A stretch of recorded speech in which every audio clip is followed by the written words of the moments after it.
Before I begin, I do want to inform you that I go hard and real with what I'm about to say on this episode.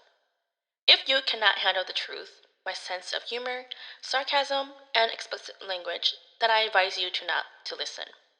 This episode will contain words that may be triggering and graphic details, so listen per your discretion. Without further ado, sit back and enjoy. Welcome back to another episode of yours truly. It is I, your host, Druelee, of course. It's about that time for me to talk about this topic. As you guys are aware, October 15th is National Miscarriage, Infant, and Stillbirth Loss Day. I've been contemplating on doing this topic because it is a life traumatic experience I do not want to visit. Till this day, I still have sad emotions towards it. Talking and thinking about it, it does trigger me in a way where I get emotional, and it does bring me back to the time where it all happened. I never wish upon any woman to go through this, even though it is out of our control. For those who don't know, what is miscarriage? Miscarriage, also called early pregnancy loss, is when a baby dies in the womb, in your uterus, before 20 weeks of pregnancy. For women who know they're pregnant, about 10 to 15% of pregnancies end in miscarriage. Most miscarriages happens in the first trimester before the 12th week of pregnancy. Miscarriage in the second trimester, which is between 13 and 19 weeks, happens to 1 to 5% of pregnancies. I will link two of the articles that I found online where you can read more about miscarriage, the symptoms, what to do, and all that. And of course, you as an individual, if you are going through a miscarriage and you need answer, definitely Google search it, do your research, or talk to your doctors for more information. So besides that, now that you guys know what miscarriages is, like what do you do after you find out that you have a miscarriage? Well, once you find out you have a miscarriage, you have a choice to either do the following three to remove your embryo or the egg sac. The first one would be the expectant management, which is if you have no signs of infection, you might choose to let the miscarriage progress naturally, meaning letting your body naturally get rid of the embryo. And usually this happens within a couple of weeks of determining that the embryo has died. Unfortunately, it might take up to 3 to 4 weeks. If it doesn't happen on its own, then you have two other choices that you can do, which is the medical or surgical treatment that will be needed. So for the medical treatment, if after a diagnosis of certain pregnancy loss, you prefer to speed the process, medication can cause your body to expel the pregnancy tissue and placenta. The medication can be taken by mouth or by inserting it into your vagina. Your healthcare provider might recommend inserting the medication vaginally to increase its effectiveness and minimize side effects such as nausea and diarrhea. For about 70 to 90% of women, this treatment works within 24 hours. So if you don't want to wait weeks for the embryo to naturally get rid of itself in your body, you could do the medical treatment. The other option, which is the third one, would be surgical treatment. So with that, it is a minor surgical procedure called suction, dilation, and curettage. Curettage. I don't know how you pronounce it, but to shorten it out, it's D and C. So during this procedure, your healthcare provider dilates your cervix and removes tissues from the inside of your uterus. Complications are rare, but they might include damage to the connective tissues of your cervix or the uterine wall. Surgical treatment is needed if you have a miscarriage accompanied by heavy bleeding or signs of an infection. So let's say if you meet with the doctor and you find out that you have a miscarriage and you wait to naturally get rid of the embryo, right? But somehow you starting bleeding heavily, you starting having major cramps.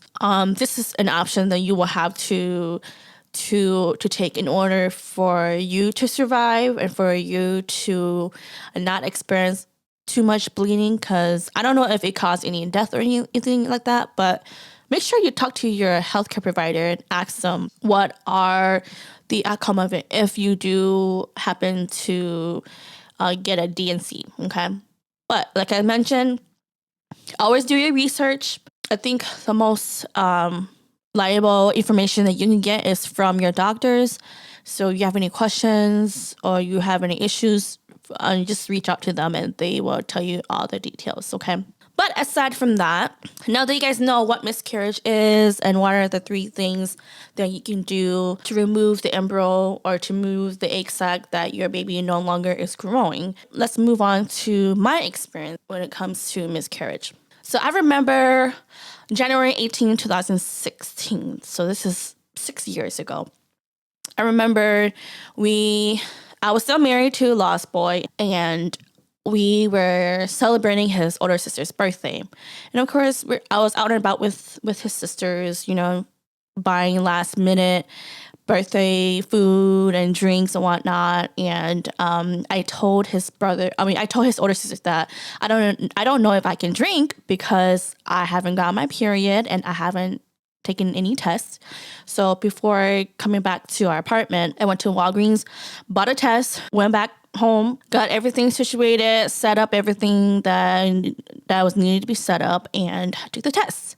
And right when I took the test, I saw the line. I saw the cross where it says pregnant, right? And I didn't want to disclose that information to his sisters just because the typical how people would do it, but they would surprise family members, right? So I did tell him to come to the bathroom with me and take a look at the test. And it was clear and day that it was a positive test. So when his sisters asked what the test was, I just told them that, I don't know, it's negative, but I'm not too sure. So to be on the safe side, I'm going to test tomorrow. And tonight I'm not going to drink. So I'm like, hopefully they didn't think that it was a positive test and whatnot. So after that, I was super happy that I was pregnant. We did try. And again, it was like a year after we got married. We got married in 2015. And I don't think we planned to get pregnant or start a family, but, things happen. And I guess it did happen. And I think throughout it all, was trying my hardest to try to get pregnant. And it happened on that day. Fast forward to the time where I found out that I was going to miscarry, okay? So for those who don't like graphic description of bodies or medical stuff or whatever, you guys can exit off of here. If not, I am going to go as detailed as I can because that's just me. And for those who are listening, if you went through the same thing or that you're going to go through the same thing, this is my experience. Hopefully you guys learn from it and just know that you're not alone in this, okay? But just a fair warning that I'm going to go into details and talk a little bit more about what I experienced during and after my first pregnancy, okay? So going back to February was when I found out that I was going to miscarry. So during that time, I was working in a job where I didn't have insurance. So I was working as a contractor. And of course, when you don't have insurance, you have to pay out of pocket, and that's a lot of money. So I didn't want to do that. So I just waited until the first trimester to actually go in. Now, before I can even do that, in February, I had a dream.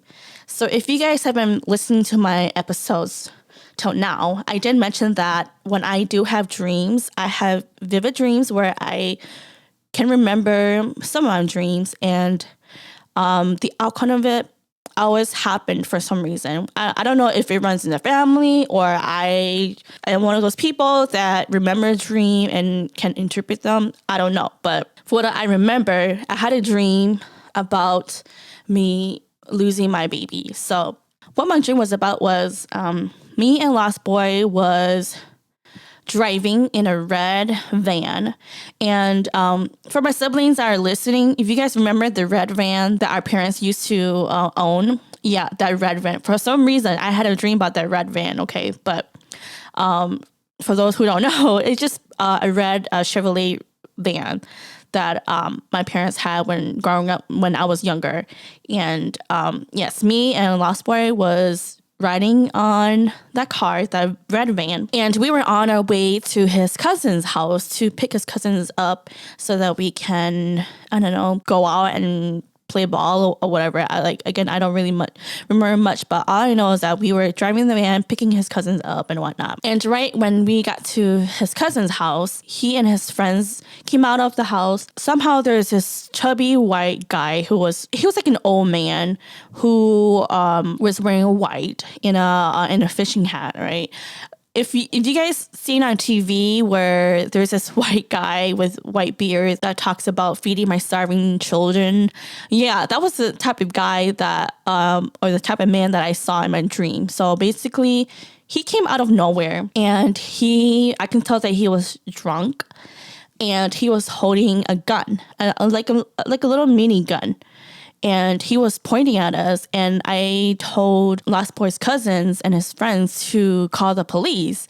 But then they didn't want to call the police, or maybe they're too scared and they didn't want to call the police. And so I was just yelling at them or yelling at somebody to call the police. And we all was just trying to run away from that white guy. For some reason, he managed to get to me, and he sat on top of me. So I, for some reason, laid on my belly. During that dream, I was pregnant, okay? I wasn't showing, but I knew that I was pregnant. But the moment when he got a hold of me and he sat on top of me, and I was thinking to myself, oh shit, I'm pregnant. Doesn't he know that I'm pregnant? Oh shit, my baby's gonna die. I'm gonna lose my baby. So during the time when the white man was sitting on top of me, that was what I was thinking in my head. And then he didn't shoot me or anything like that, but he just sat on top of me. And then for that moment, I knew that I was gonna lose my baby. And then I woke up and I started crying because I knew that something was wrong. And I remember when I was in the apartment, I think me and Lost Boy was taking a nap.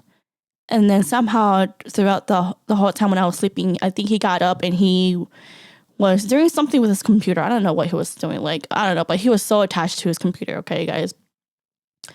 And I was crying, and I was yelling at Lost Boy to come to the room to comfort me, but you guys, I don't know, maybe it's like a guy thing, I don't know, but he didn't really comfort me in the way that I wanted him to. And I told him about my dream, and I told him that, I think I'm gonna lose my baby. And he did hug me for a bit, he didn't, I don't remember what he said, but he didn't say much to comfort me, but he just told me to go back to bed, and I did, and he just went off and went back to his computer, right? And then after 2 hours after having that dream, I started experiencing pain down there, and I knew that it was going to be a miscarriage, I was going to lose my baby. And when I went to the bathroom, I wiped myself down there, and there was blood, and I knew that this was going to happen. I did Google search to figure out what it is, and it did say that, some women, when they're pregnant, they do experience spotting, and it could just be the embryo just being attached to the uterus, and that's why you're spotting, you're bleeding a little bit. But at the same time, some women, they do experience miscarriage. That's the start of miscarriage. And me being the optimistic person that I was, I accepted both ways. I'm like, okay, maybe this isn't anything much, or maybe it is, but I had to prepare myself. And then a couple minutes later, I don't know if this is how birth or contractions is, but for me, I kept having pain down there, as if I felt as if I had my period cramps. And I don't usually have period cramps that much, but from what I remember when I first started my period, yes, I had major cramps. So with this time, I experienced major cramps, and it kept coming on and off 2 to 3 minutes. Within 2 minutes, it'll hurt. Within 2 minutes, it'll go away. And so I, for some reason, just decided to just time myself and figure out like, why does it keep doing that? But I knew in the back of my head that I was miscarrying. Okay. And of course there was blood and everything. And, you guys, that was like the most painful thing that I had to go through. And, I started having headaches, and I thought that maybe if I took some Tylenol, then it will ease the pain. And so I had to ask Lost Boy to give me Tylenol so that the pain won't go away. But it didn't work. And basically, I just kept going to the bathroom a couple times. And by the time I know it, I went to the bathroom, and I know for us women, when we feel like something is coming out of us down there, we feel it, okay? So guys who are listening, I know it's TMI, but I'm just letting you know, because like I told you guys from the beginning of this episode, I'm going to go as graphic and detailed as I can. And so for me, I felt something heavy down there that actually popped out of me. And then I saw that it was a chunk of muscle or meat. I don't know what it was, but right after that came out of me, I didn't feel any pain anymore. I didn't feel that, I don't know, contraction pain anymore. And that's when I knew that was it, And then I told Lost Boy about it, and again, didn't really get the reaction that I needed him to have. And at that time, I didn't really cry, or I think I did cry, but it wasn't like, again, at that time, I didn't experience any loss in my life. I never had anybody close to me pass away. So I didn't know how to process this. Like, I didn't know how to grieve this loss, And so when that happened, I decided to go to a nearby clinic that was able to do free pregnancy service or medical service or whatever you want to call it. And because I wanted to know if I was still pregnant or not. And, at first I didn't want to go to the doctors and get checked because I didn't have medical insurance to cover me. That's why I didn't go in when I was in the process of going through my miscarriage. I made the appointment, went in, took the pregnancy test, and they told me that I was no longer pregnant.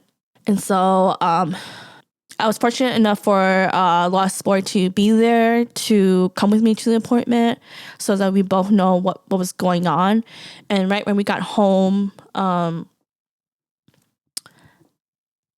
I just started crying in the car, and from there on, we just went straight to work.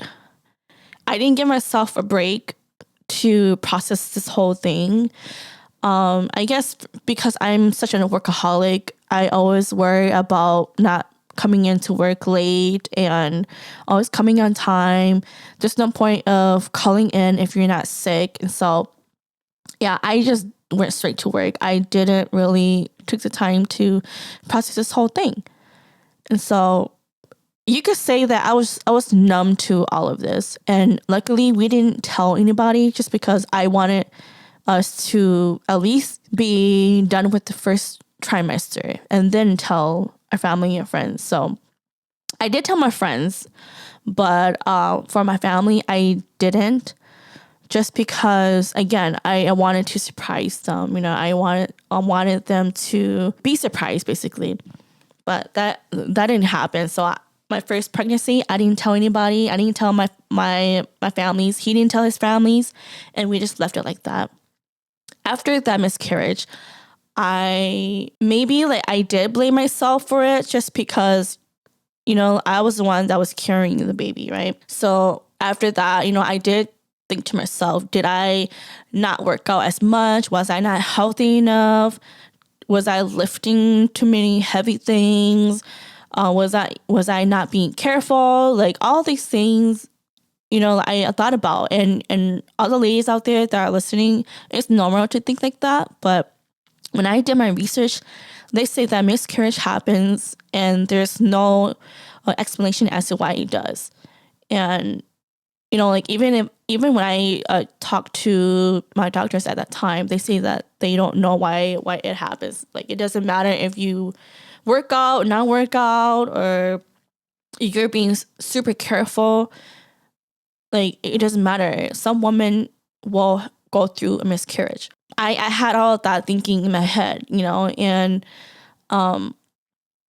I've never really heard Lost Boy say anything saying that it's my fault or anything like that, but I'm pretty sure low key he would think like that, but I didn't really hear it from him. But yeah, after experiencing that, I was trying my hardest to just, work hard, eat healthy. I track my cycle. I tracked when we can be intimate. Like, I did all of that because I really wanted to have a baby, So the first pregnancy didn't work out, but after 6 months, July 18th, 2016, I found out I was pregnant again. I was super happy because, again, I tracked, okay? I make sure that I track that shit because I was trying so hard to get pregnant because I wanted to have a baby, But the funny thing is that during that time, my older sister and my younger sister bought a house up in Ramsey. And so we were helping them move their stuff from the greenhouse to Ramsey, right? And me, as a person who loves to help, who loves to carry things, heavy things, that was just my nature, I just love helping, and I wasn't doing much. And I'm pretty sure my family could tell that I wasn't doing much. I didn't tell them that I was pregnant, but the moment when we were able to move everything out of the greenhouse to the new house, we sat down, took a break, and I told them that I was pregnant. I was super happy. My sisters were happy for me, and I cried. And that's why I told them that, that's the reason why I didn't want to help you guys as much, because I'm pregnant, And I told them that it's not that I don't want to help you guys. It's just that I just don't want anything to happen to me or the baby, right? So I kind of felt obligated to tell them, and it was still early on to my pregnancy. And I told them about that. And then we did eventually tell his parents. We told Law's parents about it too. Because at the time we were furniture shopping. And right after we got done furniture shopping, we went out to eat. And then I just told Law's boy that, we can tell your parents when we eat. And how about you pray for the meal and then just tell them. Yeah, it's super funny, but we went out to eat with his parents. And then when he was praying, he was saying something about, like, we're grateful for Jesus and the baby that he has provided for us, whatever. Like, I don't know what he said, but he mentioned the baby in there. And when he says amen, and his parents look kind of like we're like, why would you say baby? And then we just revealed to them that, yes, I was pregnant. So that's how we told them. And then later on, I guess word got out, and then his family knew. So everybody knew. And again, it was really early on because I just felt like I felt kind of obligated to tell them because, again, I was helping my parents. My parents moved to a new house, and it's not fair if I told them and not his side of the family. So did that. But as all of that was happening, I think we moved in with his parents at that time because our lease was done in our apartment. And honestly, you guys, this is another story that I can go and talk more on another episode. But basically, we moved in with his parents, even though I didn't want to, but we moved in. And I think at one point we had an argument. I don't know what we were arguing about, but it was that time where it was 12 weeks. Because I make sure that I was at least safe on the first trimester. And I went ahead and scheduled an appointment to have an ultrasound. So we were going to go together, but at that time we had an argument. So I'm like, you know what? Fuck you. I'm going to go by myself and experience this by myself and rub the picture of the ultrasound in front of your face, right? That was my thinking. And plus, I didn't tell him that I was going to my doctor's appointment at that time. So got up early, went in there, The doctor did do I don't know what it's called, but she was pretty much trying to find the heartbeat of the baby.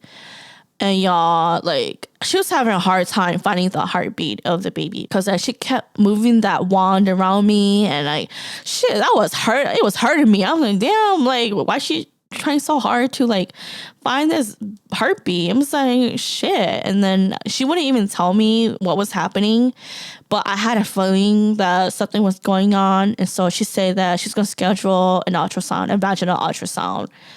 And I'm like, okay, because she said that she couldn't find the heartbeat, and she said that maybe we can find it during the vaginal ultrasound because it is a little bit early on. So I'm like, okay, sure.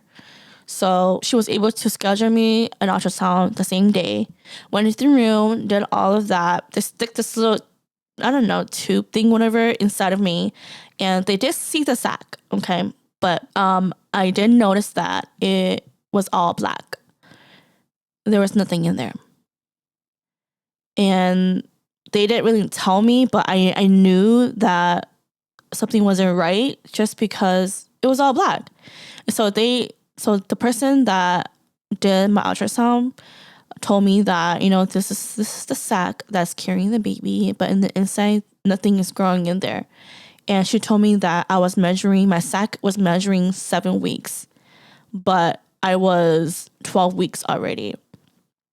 And they just told me that nothing was growing in there. And she said that, you are pregnant. However, there was no fetus that was growing inside of that sac. And so right after I got done with that ultrasound, talked to the doctor, and she said that, this is going to be another miscarriage. Because again, I told them about my first pregnancy, and she told me that, yeah, like, unfortunate news that, there's nothing forming inside of your sac. So you either have to naturally, your body will naturally remove the sac for your body. However, if you have like bleeding, or if you want to do the D&C, that you're more than welcome to do that. But as of now, you just have to wait to see if you can naturally remove the sac from your body. So after that news, I'm like, okay, fine, so I went to my car, and then I was supposed to work at that time, but I had to call it off. Like, I would have think that I would have good news, but it wasn't. So I just needed time for myself. I called my supervisor at that time and just told him that, yeah, I'm not feeling good. I'm going to use sick time. Use the sick time, and I drove home.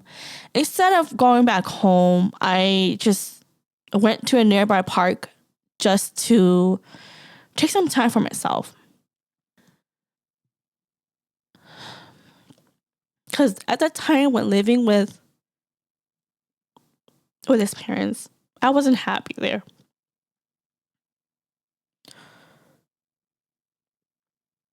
I would try my hardest not to go home because I just wasn't comfortable there. And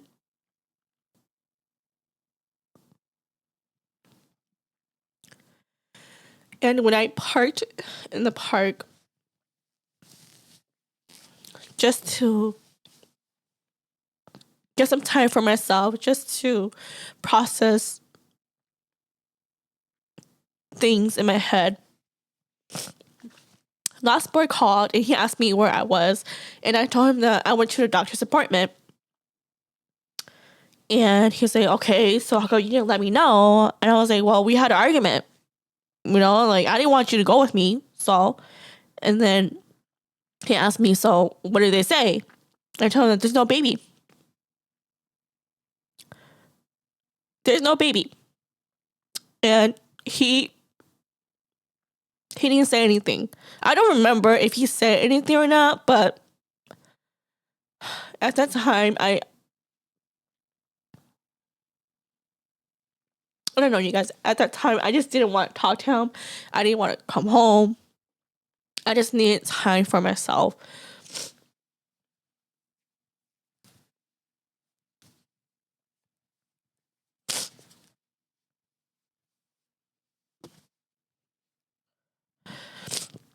Because again, you guys, I wanted to rub that fucking picture in his face saying that, I went there by myself.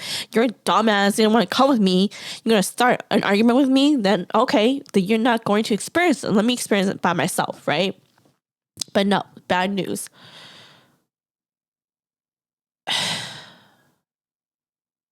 And then, of course, I don't remember what happened afterwards, but I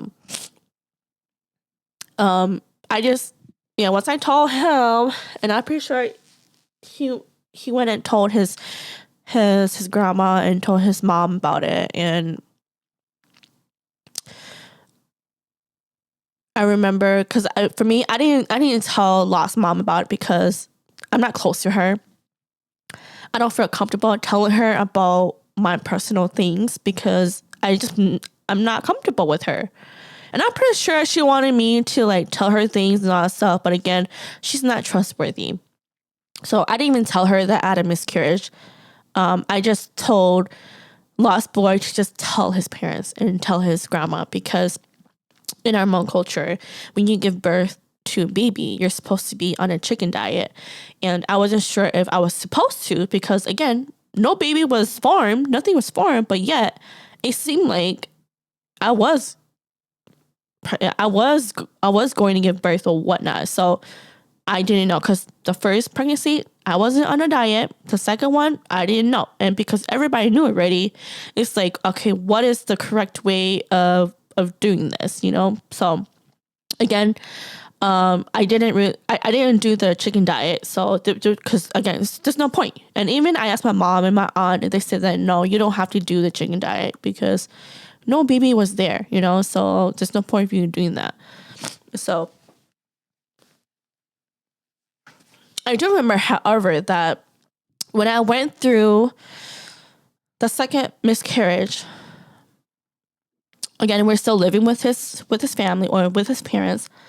And again, same thing that I went through on my first miscarriage. Pain down there as if I was having major cramps. And as much as I wanted Lost Boy to be there to help me go through this, no, he wasn't there. He was, again, in his computer, playing games. And I went through the pain all by myself again. And he was just there playing his computer, like always. And yeah, and after that thing came out of me, then I knew that it was done and over with. So the following day, I told Lost Boy about it, that, yeah, I had a miscarriage. It came out of me, and it is what it is. And then I think we were getting ready to go somewhere. I don't remember, but I went upstairs, and Lost Mom was there, okay? And I didn't want to tell her, but I just felt like, just tell her so that you don't feel bad for her, because I know that she wanted to know the details and whatnot. So I told her that, yeah, I had a miscarriage last night, and do I need to go on a chicken diet or whatnot? And then she's like, she's not sure. It's just because she hasn't gone through a miscarriage before. And, she did feel kind of bad for me. And, we did hug, but a part of me was like, I don't want your hug because first of all, I don't like you. Second of all, you're not the person that I want to go to talk about this kind of thing, because, well, you don't have experience too. I know you're gonna tell the whole world about my business, and I'm not all about that, So I just told her because she was just there, and I can sense that she wanted some info, but it's whatever. But aside from that, I knew that she couldn't even help me with anything, And so I just went on my way, on my day, and, I do go back to those time, and I'll, after going through my second miscarriage, I was trying so hard to get pregnant. I tracked every month. I tracked when I ovulated. I tracked when we can be intimate. And it got to a point where I didn't have my period regularly anymore. I don't know why this happens, but this could be another separate episode where I can go deeper into this kind of topics. But it's weird how that when I was with Lost Boy, I gained so much weight, you guys. I gained so much weight, and after I divorced him, I lost so much weight. It's like, how is that even possible? It got to the point where I got my period back. Every month I was cycling. And before I was with him, you guys, I didn't have my period for like 6 months, 4 months. And it's so weird. I'm like, this has never ever happened to me. Like, why is it like that? And, you know, all those years when I was trying so hard to get pregnant, tracking, buying pregnancy tests, testing every month to just having a negative test. It's like, why am I trying so hard to get pregnant, but you are not doing anything about it? Like, you're not there to comfort me. You're not there to figure out, okay, do we need to do this? Do we need to do that? It's like I was just doing this by myself. And then it came to the point where I asked him, like, don't you feel sad that we don't have kids? Like, how come you're not emotional when it comes to us losing our babies? And you know what he said to me? He said that he's not going to feel anything because it's not like a baby was formed. Let me say that again. He said that he's not going to feel anything because it's not like a baby was formed. You guys, I was so speechless. Like, why would you think like that? Like, it doesn't matter. It's like proof telling us that we can get pregnant. And what if there was a baby that was alive that actually formed? To me, I honestly feel like he didn't give a shit.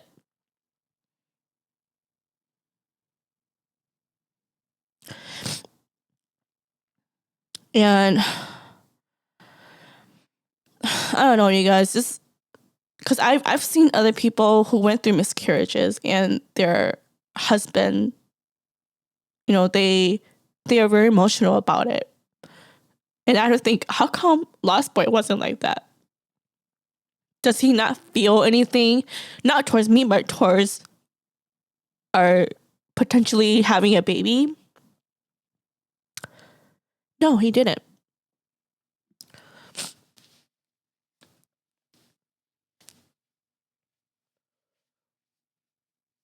And that could possibly be why he didn't care to try. Because he didn't do anything to, you know, to act as if he wanted a baby. He didn't. It's just always me testing myself, making sure that we're intimate during this time. And even there are times when, like, we're supposed to be intimate, he didn't want to be intimate. So it's like, well, do you want to have kids? He said, yeah, but there are times where he doesn't want it. So I'm like, okay, so then what's the point, you know?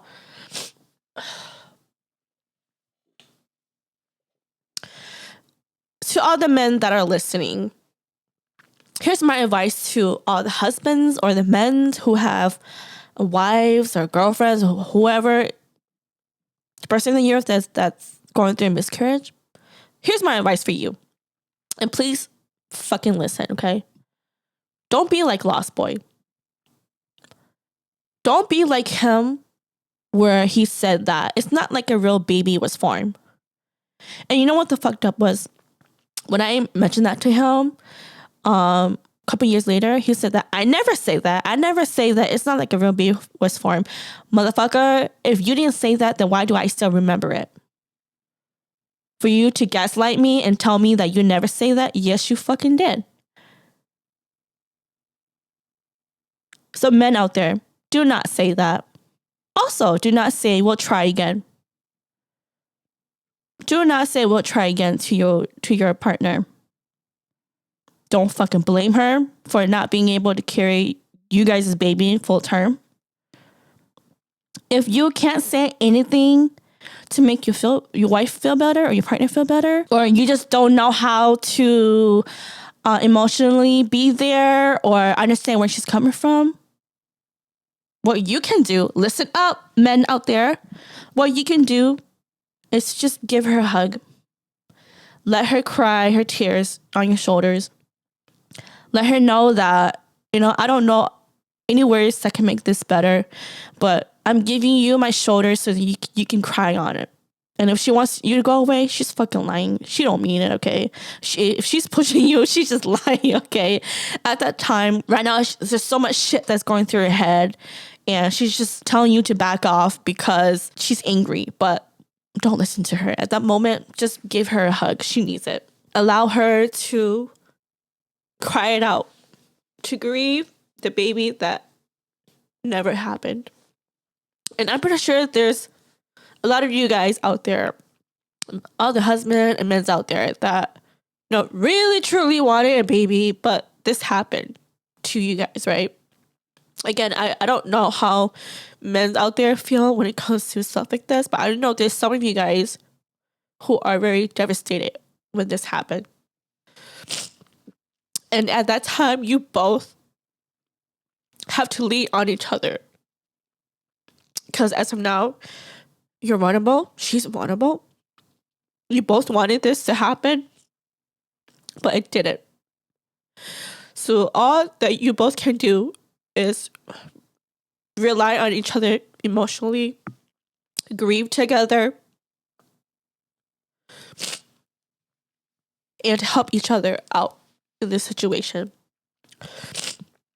My advice to the women that are going through this: don't ever blame yourself for the loss of your baby. Don't. During the time when that happened to me, I did blame myself, like I mentioned earlier in this episode. I thought that I wasn't working out as much. I wasn't being healthy. I was doing too much.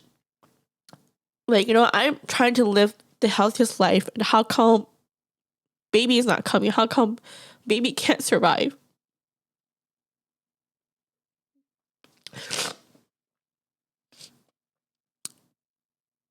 You may want to blame yourself, but again, even the doctors don't know why this happens, but it happens to many of us women.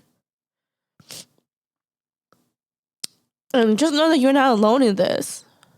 You don't have to blame yourself. You don't have to feel ashamed. As much as we want this baby to come into our life, sometimes it happens for a reason. We don't know. Only God knows.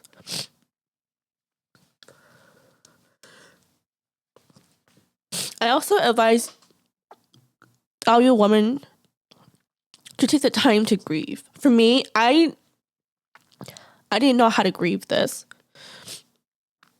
Because after my second miscarriage, when I miscarried the following week,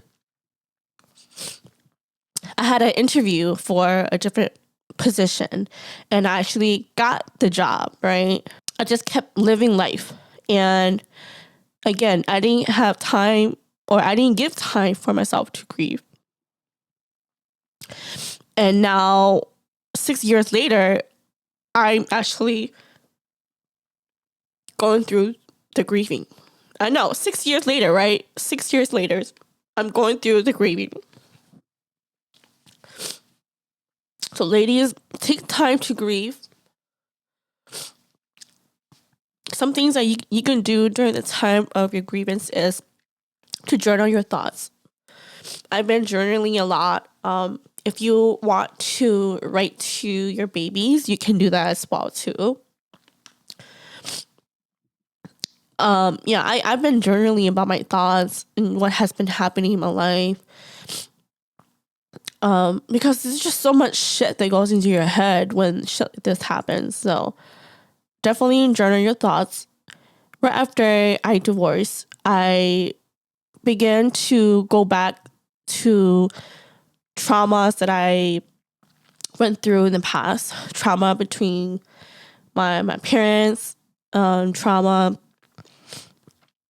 in this miscarriage, and I've decided to join miscarriage and infant loss Facebook group pages.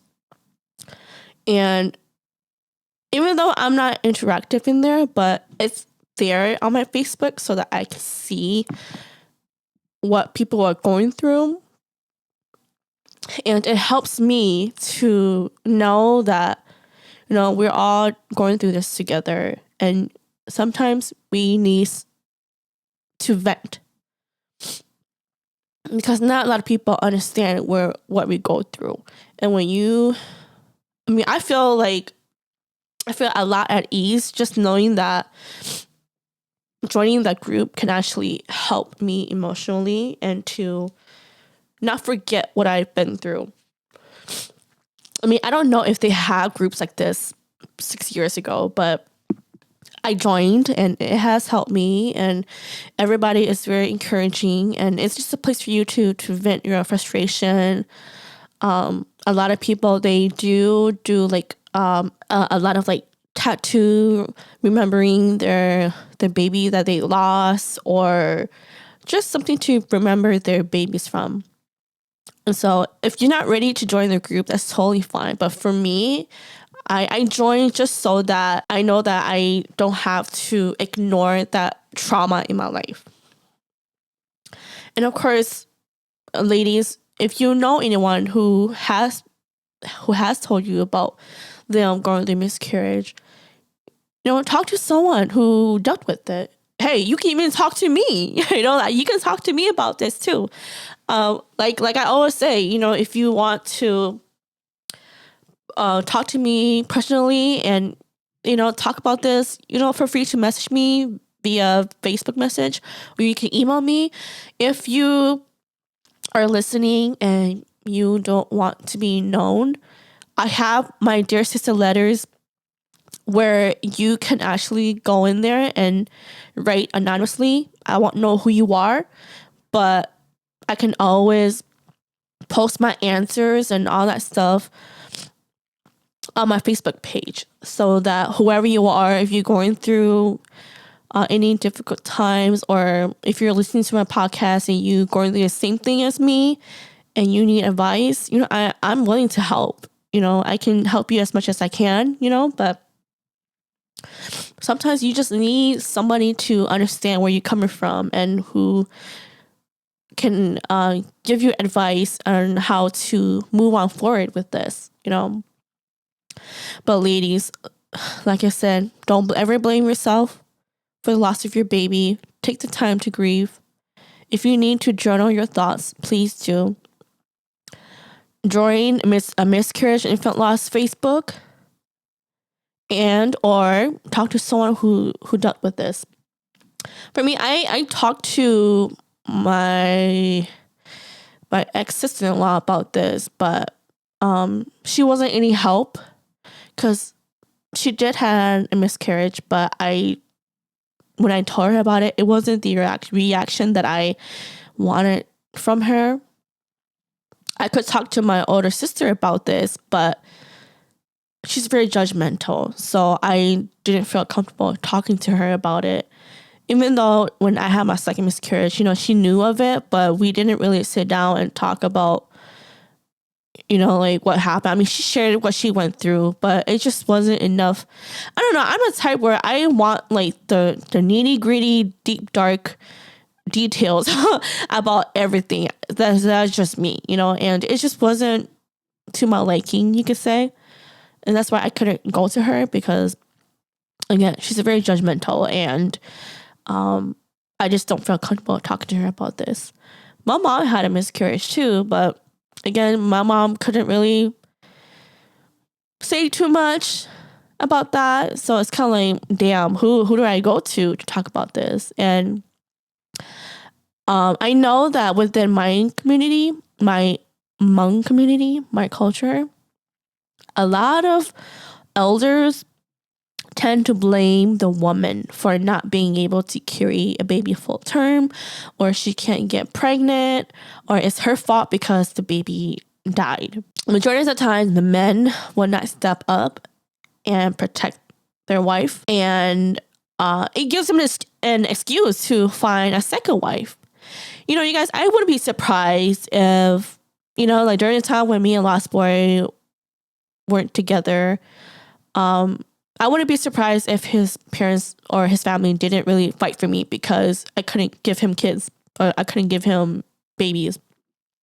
Because I remember when we were going through our separation and whatnot, I was able to talk to his grandma and his other grandma about this. And she told me that, you know, in order for you to keep your man, to make him happy, is to give him babies. Once you give him a child, then, you know, he will listen to you and he will be there for you. But when she said that, I knew deep down that wasn't it. Like, so my job as a wife, my role as a wife among women is to give him a child so that he can listen and be with me. All it takes is that. But I'm not really struggling already. I'm already struggling to get pregnant. That doesn't help. That doesn't help the situation. Ladies, especially my Hmong ladies out there, or any women out there,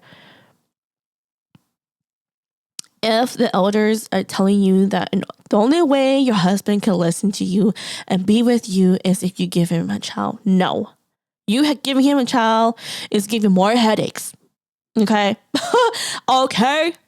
I'm telling you. I knew that from the moment when his grandma said that. I was like, no. You don't just give him a child and then magically he will stay with you. No, he's going to do whatever he wants to do. And in it, even if you give him a child, he don't fucking care. He's going to cheat.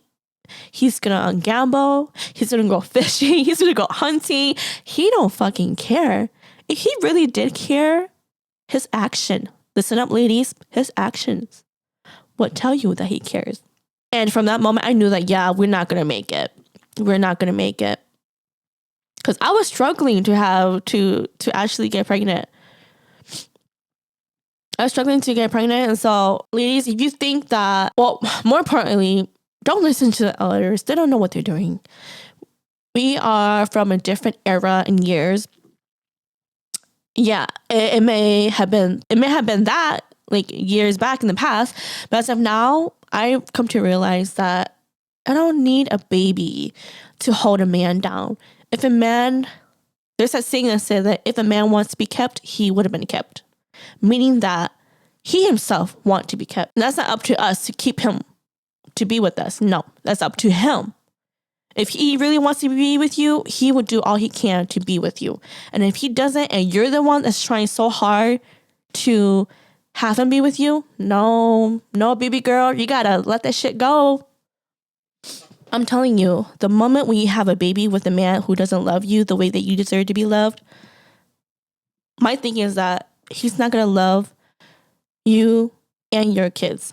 He may think and he may portray that he does, but after what I experienced with the marriage with that person, I realized that I don't want to be with a man who's not going to love me the way that I deserve to be loved.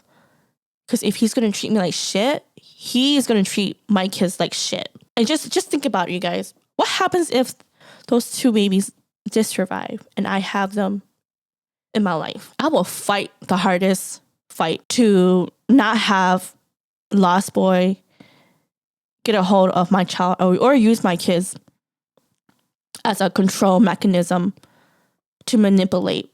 Because I see how his parents did to him. And I'm actually glad that those two pregnancies did not go through completely. My kids will suffer. I will suffer. And look at it.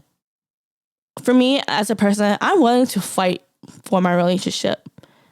But if that person don't want to fight and they don't know what it takes to be a man, to be a husband, to be a father, then what's the point in having him around in my life?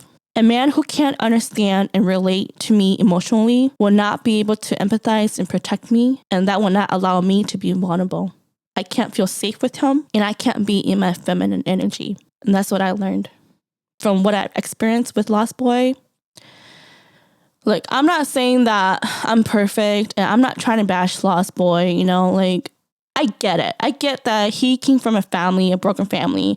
He did not have a stable male figure in his life because his dads are shitty, okay? He doesn't know how to be a man. He doesn't know how to be a husband. He doesn't know how to be a father. From the way that I see it, no, he doesn't.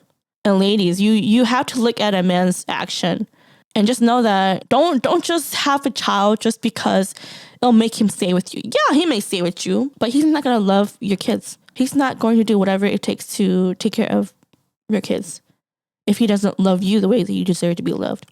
And you know, like some people, you know, I'm not trying to offend anybody, but some people don't deserve to be parents. They don't. Like, to use me as an example, I'm a good person, okay? I try to live my life the best that it can be in a positive way.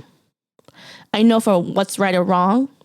I'm not going to manipulate, kill, steal. Like, I don't do those things. I want what's best for me, and having a baby was what I always wanted. And to hear that, you know, he on the other side, very manipulative, narcissist, of course. That is another topic that I can go in depth with because I have so much to say about narcissist people, okay? But very narcissist, don't even, how would I say it? He doesn't value relationships or marriage. And, you know, again, this is my thing, okay? You guys don't have to agree with me, but I'm just speaking my mind out. But he has a child. So it's like, why is it that he can have a kid and I can't? You know, like, I haven't done anything wrong. And for those who gets me, because if you're a good person, you haven't done anything wrong. You try to live your life to where there's no wrong in your life, right? But when you're with someone or you know someone who is such a shitty ass person who don't give a shit about nobody but themselves, but yet they are blessed with something that you always wanted. Like, yes, it's normal to think like that, you guys. But you know what, you guys? Like I say, I'm actually happy that I don't have kids with him. And just imagine if I did, all the child support that I have to go through, all manipulation that I go through, all the lying and deceiving that he would put on my kids, I'm not willing to deal with that. I'm actually grateful to God that those pregnancies did not happen. And I'm blessed already with that. That way, you know, he can't control me. He can't use my kids against me. Because before when we were about to like get divorced, like he wanted to have a kid with me too, and he was trying to, you know, sleep with me, but I didn't want to because my emotion wasn't there no more. Why would I want to fuck a guy who's not going to be there for me emotionally? Like, don't use sex as a cover up. No. So he was trying so hard to do that because he knows it back in his mind that that's the only way to trap me. But I thank God for not allowing a pregnancy to happen. You know, even though he was able to have a baby with another woman, you know, he's blessed with that. And I'm not going to compare myself to him just because, you know why? You guys have to understand that, you know, don't be so bitter about the person that doesn't deserve to have kids. That's his own blessing over there. You need to worry about yourself, okay? Just think of it like this. Yes, some people don't deserve to be parents. Some people don't deserve to have kids. However, you look at yourself and you tell yourself that, you know what? They can have their blessing over there. But for me, I know is that I'm working on myself. I'm working to become a better person. I'm working on my childhood traumas to figure myself out. I'm working to know who I can build a future with. I know that I'm not going to be a broken person. I may not be healed fully, but every day of my life, I am healing myself, grasping all the information that I need to better myself. That way, when I do meet that person in the future, my next partner, that I'm not choosing a shitty ass person. I'm going to choose someone who understand me as a woman, because I will do what I can to understand a man. And if he can understand me as a woman who loves me the way that I deserve, then I know that he's worth it to spend the rest of my life with. And also remember that you're not fucking around. You're not catching any diseases. You're not having a line of baby mamas, baby daddies. You're not having any of that. And you're just committed to one person. For all you out there who is bitter about your exes, having kids and you're not, and you having the best life, like, no, stop being bitter. What are you bitter for? Yeah, be happy. Be happy that you don't have a child that is being used. That's being used for their own pleasure, or being used to manipulate you, or being used to control you anymore. Because that was their thought. Their thought was to have this baby so that they can control you. And I've seen it firsthand with Lost Boy. Like, damn, like his parents was using him and his siblings just to control each other. That's it. And I'm like, if that's the case, then I'm glad. I'm glad that I don't have kids with him, I don't want my kids to have a shitty ass parents. I don't want my kids to see their parents having a shitty relationship. I don't want that. And if you guys say that, oh, you're living a fairy tale, the only reason why you say that, oh, you're living a fairy tale that does not exist, is because you never experienced the kind of love that you deserve to be loved. You grew up in a household that never had that kind of love, and you don't believe in it. For me, even though my parents are separate and they don't have that kind of relationship, I'm not going to let their relationship affect my future relationship. No. Because I know I deserve that kind of love. The kind of love that will make me feel protected, will make me feel like I can be vulnerable to that person. And if you feel like you don't deserve that, you need to keep working on yourself. You have to believe in yourself that you can have that. So for those who are telling you that, oh, it's just fantasy, why are you thinking that a relationship and marriage is all about like fantasy and la la land? No, because it can't happen. There's plenty of people out there that has that kind of relationship. If you are willing to work on yourself and you know you deserve better, you deserve the love that you can get from the other person, you can have that. So I know I kind of like branched off of the miscarriage, but my thing is that after revisiting this trauma and telling you guys about this, it got me thinking that when I do meet my next husband, my partner in life, this is what I'm looking for. That's it. And if I am meeting a guy and he doesn't make me feel like I'm feeling protected, I can be vulnerable, I can be open to him, and he doesn't understand me as a woman, as an individual, I am okay cutting the shit out of him. I am. Because I know I'm willing to go there to get to know him, understand where he's coming from. And if the person that you're with doesn't understand the concept or the meaning of relationship in marriage, then why are you married to this person? Ask yourself that. But like I said, I'm not trying to bash Lost Boy. That's how he grew up in his family. And we just didn't see eye to eye. We weren't compatible. And if he felt like a baby wasn't formed, that's on him. But as a wife, I expected him to have a different reaction. And it goes to show me that he didn't love me enough to understand where I'm coming from. And he didn't try his hardest to actually want this baby.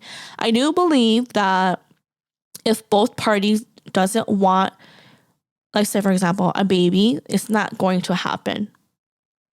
Like they can say that, oh, I do want a baby, this and that, but what are you actually doing to get there? What is your action saying? Is he helping you find ways to get pregnant? Is he helping you be less stressed?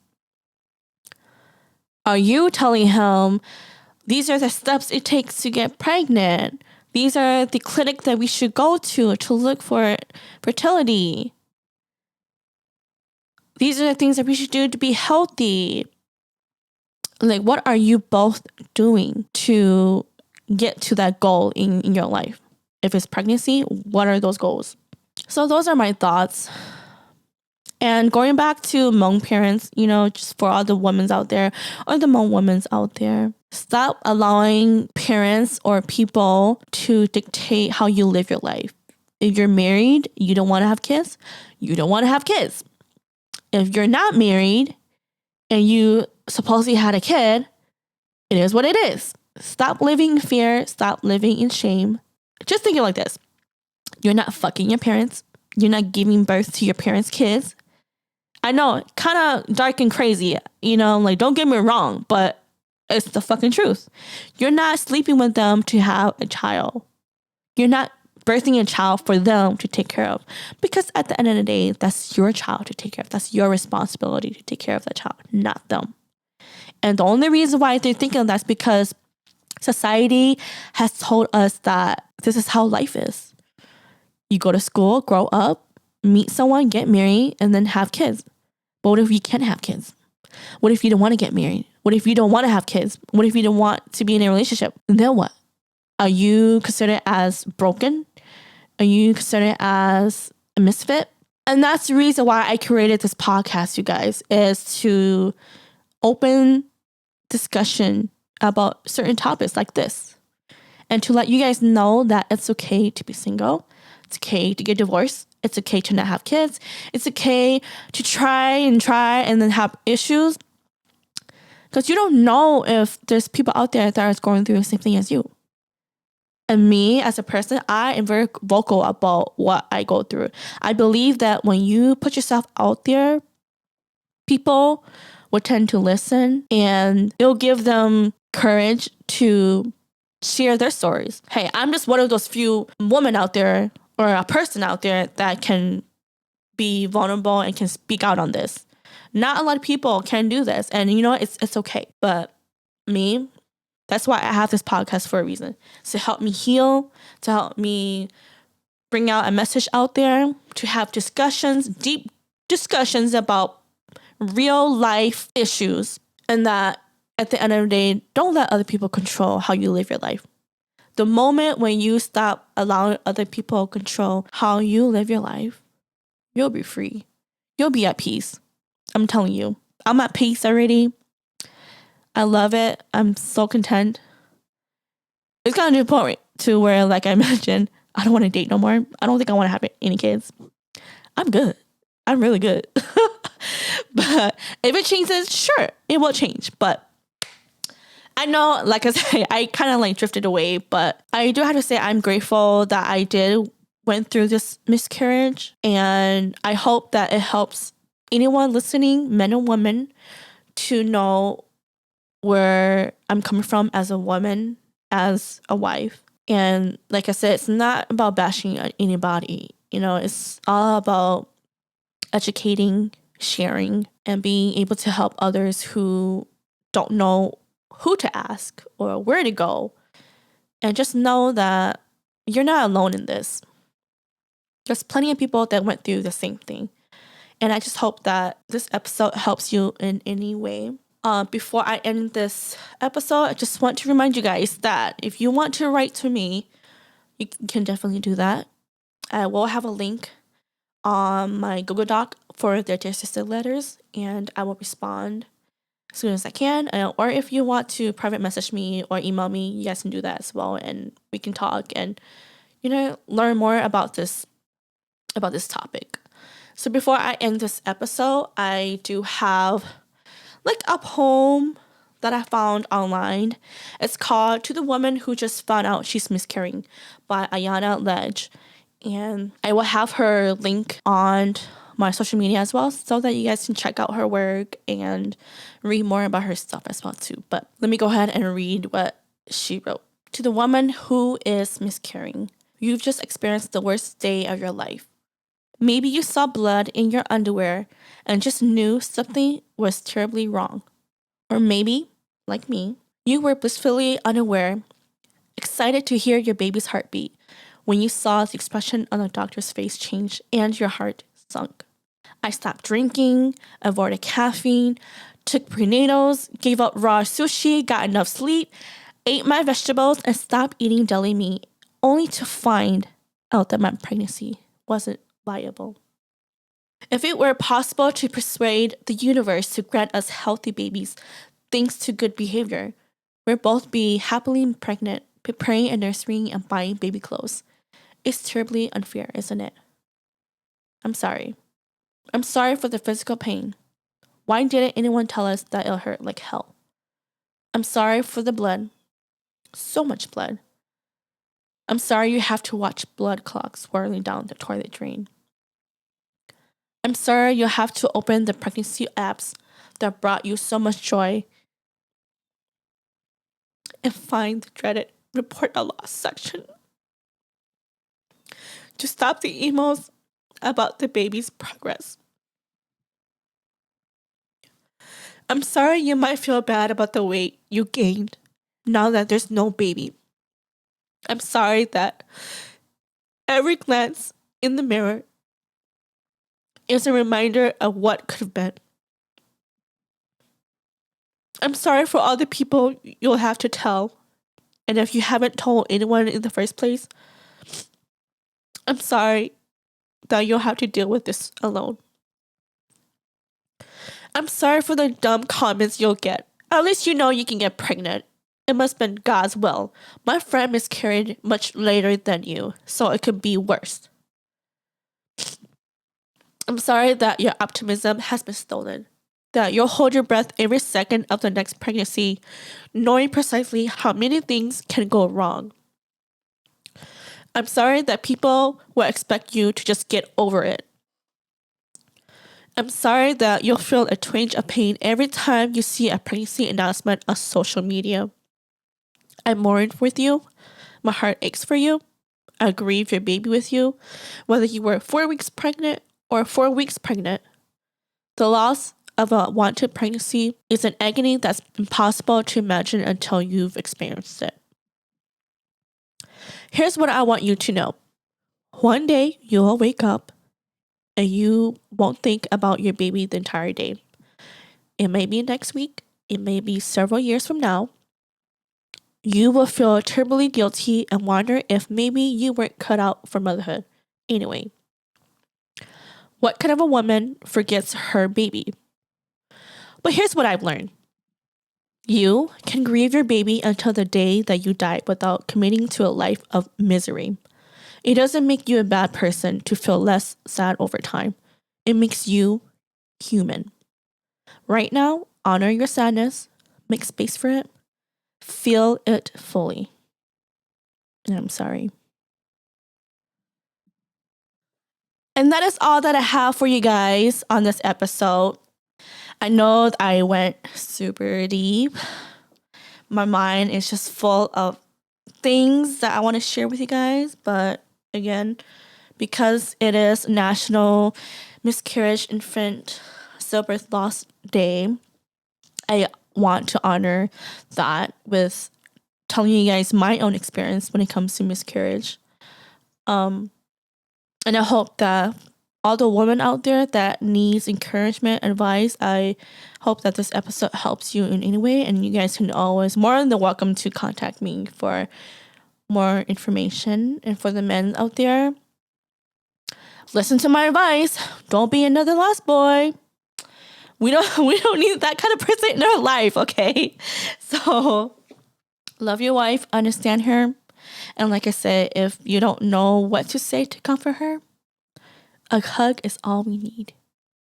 A hug is all we need to be loved, to be heard, to be safe in your arms. So on that note, I will see you guys on the next episode. Bye.